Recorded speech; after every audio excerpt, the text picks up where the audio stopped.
Son succès aura été de courte durée. L'A400M est depuis cet été clouée au sol. Ces turbopropulseurs de 11 000 chevaux, les TP400, ne sont toujours pas au point. EPI, le consortium chargé de leur développement, assure pouvoir régler les problèmes de régulation électronique d'ici le mois de juin.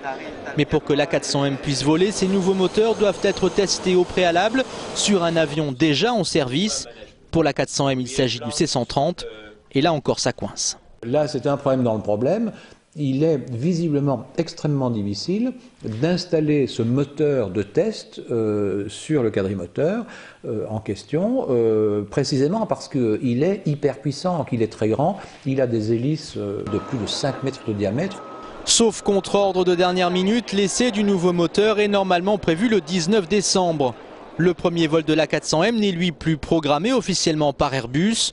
Il ne devrait pas intervenir avant l'été prochain, soit avec 1 an et demi de retard sur le calendrier initial.